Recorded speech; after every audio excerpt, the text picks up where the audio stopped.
Good morning बच्चों, I am Sonika Yadav, your Hindi teacher. और आज मैं आपको नविका हिंदी पाठ्य पुस्तक से पाठ 5 अक्ल बड़ी या भैंस पढ़ाने जा रही हूँ। इस पाठ में बताया गया है कि जो अक्ल होती है वो जो हमारे अंदर जो शक्ति होती है, जो ताकत होती है, उससे बड़ी होती है। तो आइए अब हम इस पाठ को पढ़ते हैं। बहुत पुरानी बात है, बगदाद शहर में आबू हसन नाम का एक आदमी रहता था। कौन रहता था? आबू हसन नाम का एक आदमी। वह बहुत बुद्धिमान था।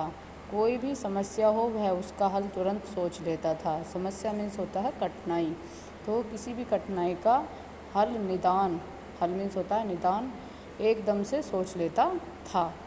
आबू हसन के पड़ोस में एक पहलवान भी रहता था।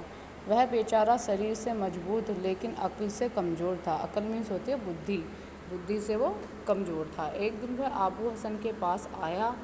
आबू हसन ने उसका स्वागत किया। बातों बातों में पहलवान ने कहा, तुम भले ही अक्ल में बड़े हो लेकिन ताकत में मैं ही तुमसे बढ़कर हूँ। क्या कहा उसने कहा कि तुम्हारे पास अक्ल बेशक मुझसे ज़्यादा हो लेकिन ताकत में, शक्ति में मैं तुमसे बढ़कर हूँ। आबू हसन को लगा कि पहलवान को अपनी ताकत का घमंड हो गया है, इसलिए इसे सबक सिखाना ज़रूरी है। सबक मीन्स होता है पाठ पढ़ाना बहुत ज़रूरी है। उसने पहलवान से पूछा, अच्छा ज़रा बताओ तुम्हारे अंदर कितनी ताकत है। अब उसने पूछा कि तुम्हारे अंदर कितनी ताकत है। पहलवान बोला, मेरे अंदर बहुत ताकत है।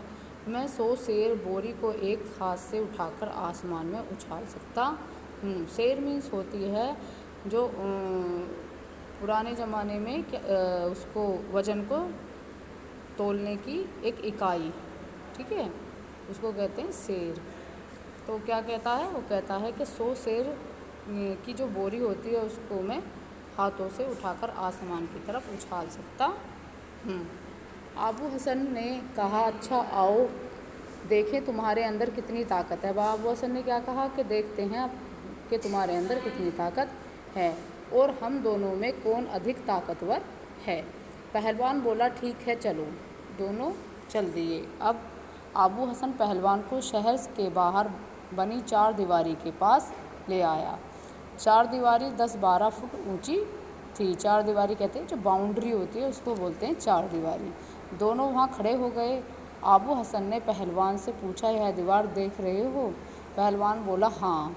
तब आबू हसन ने जेब से अपना रुमाल निकाला और कहा, तुम इस रुमाल को दीवार के पार फेंक कर दिखाओ, कि दीवार के उस तरफ इस रुमाल को फेंक कर दिखाओ।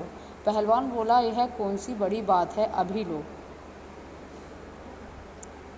पहलवान ने क्या कहा? यह कौन सी बड़ी बात है, अभी लो। यह कहकर पहलवान ने आबू हसन के हाथ से रुमाल लिया और पूरी ताकत लगाकर दीवार के पार फेंकना चाहा। उसने रुमाल लिया और दीवार के पार फेंकना चाहा, लेकिन रुमाल वहीं गिर पड़ा। यह देखकर आबू हसन जोर से हंस पड़ा। बेचारा पहलवान शर्म से लाल हो गया। तब आबू हसन बोला, अब तुम मेरी ताकत देखो। अब आबू हसन ने क्या कहा कि अब तुम मेरी ताकत देखो। मैं इससे अधिक वजन को, क्या कहा आबू हसन ने कि अब तुम मेरी ताकत देखो, मैं इससे अधिक वजन को दीवार के पार फेंक कर दिखाऊंगा। आबू हसन ने एक छोटा सा पत्थर उठाया, उसे रुमाल में बांधा और रुमाल को दीवार के बाहर फेंक दिया। क्या किया? क्योंकि उसमें पत्थर लपेट दिया था उसने, तो जो वो पत्थर के सपोर्ट से वो जो रुमाल था वो भी दीवार के दूसरी तरफ चला गया।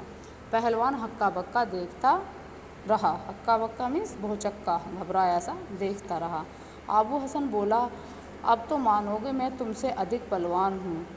पहलवान की समझ में नहीं आया, उसकी समझ में कुछ भी नहीं आया फिर भी कि ऐसे ये कैसे हो गया। फिर भी उसने सहमति में अपना सिर हिला दिया। फिर भी उसने उसकी बात को स्वीकार कर लिया कि आबू हसन ही उससे ज़्यादा ताकतवर है। Thank you, have a nice day.